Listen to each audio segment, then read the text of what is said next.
¿Cómo la ciencia explica los orgasmos múltiples masculinos? Durante mucho tiempo se ha discutido sobre la intensidad y la frecuencia de los orgasmos en hombres y en mujeres. Se sabe que para entender la naturaleza de la sexualidad masculina es necesario conocer diversos términos como orgasmo-eyaculación y periodo refractario. Sin embargo, uno de estos términos se sabe que no está conectado con los otros dos, y es el del orgasmo. El orgasmo es un fenómeno fisiológico que se presenta de igual manera en hombres y mujeres. Ambos sexos llegan a él por el mismo camino pero por diferentes medios, es decir, los dos son seres orgásmicos. Los dos desencadenan el proceso orgásmico de la misma manera, y ambos llegan a altas alturas de placer. Los orgasmos tanto de hombres como de mujeres se desencadenan en base a contracciones. Para decirlo de mejor manera, los orgasmos son contracciones. El proceso orgásmico se lleva a cabo principalmente por dos agentes. El primero, que es el órgano más erógeno, donde todo se origina, que es el cerebro. Y el segundo es la médula espinal, que es la encargada de desencadenar las contracciones orgásmicas. Existe una comunicación entre los dos durante el proceso del sexo, pero se sabe que la médula tiene un papel autónomo en el momento del orgasmo, y ahí es donde se encuentra una de las claves para entender la multiorgasmia masculina.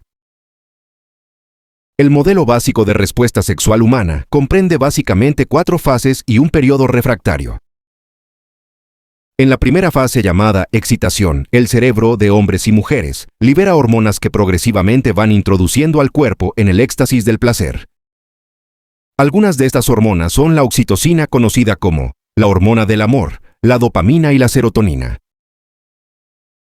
A medida que el cerebro va aumentando el flujo de hormonas, el cuerpo experimenta taquicardias, espasmos y tensión muscular, entre otros rasgos, junto con la intensificación de la excitación y la concentración de sangre en la zona pélvica, hasta llegar al punto clave que está cerca del final de la meseta, donde se encuentra un umbral, donde de manera automática se activan las contracciones de la médula espinal.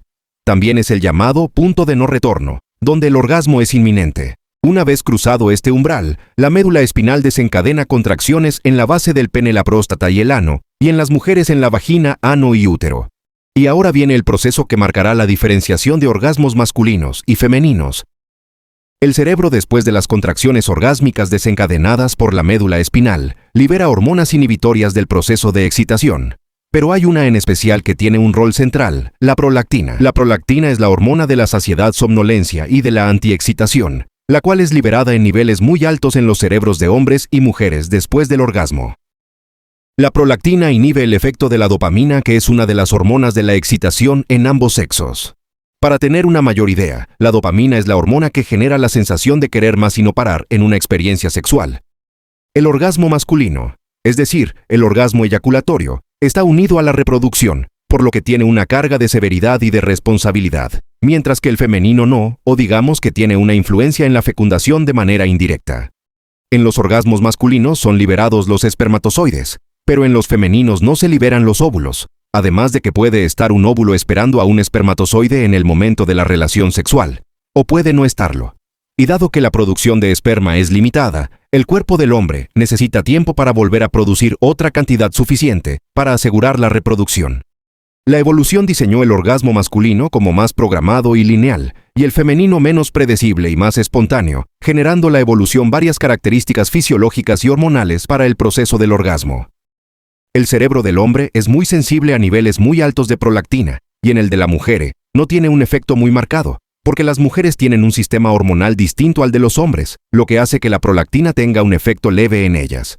En el momento de la eyaculación en el hombre, la médula espinal avisa al cerebro de que ocurrió una eyaculación, de manera que el cerebro descarga una gran cantidad de prolactina, generando así picos muy altos de esa hormona. Aunque no existe un consenso científico, se cree que después del orgasmo, el cerebro de los hombres genera niveles de prolactina más altos que el de las mujeres, permaneciendo esta hormona en los hombres más tiempo en la sangre, ocasionando el largo periodo refractario en los hombres, al contrario de las mujeres, donde dicho periodo es muy corto y hay un rápido regreso a la excitación.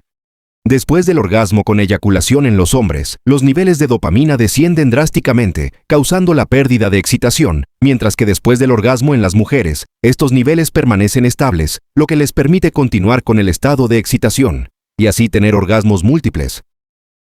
Durante la fase de excitación, en un hombre, la zona pélvica se va llenando de sangre, especialmente el pene, que atrapa una gran cantidad de sangre, generando la erección. Pero a la caída de los niveles de dopamina, después de la eyaculación, la sangre se retira rápidamente y el pene pierde su erección. Aquí podemos establecer claramente una ley de la sexualidad masculina, y es que el periodo refractario en los hombres no tiene nada que ver con el orgasmo, sino con la eyaculación. ¿Y qué es lo que ocurre en los orgasmos múltiples masculinos? Justo antes de que la médula espinal descargue la eyaculación, se aplica un bloqueo voluntario de manera que la médula no envía al cerebro la señal de que hubo una eyaculación.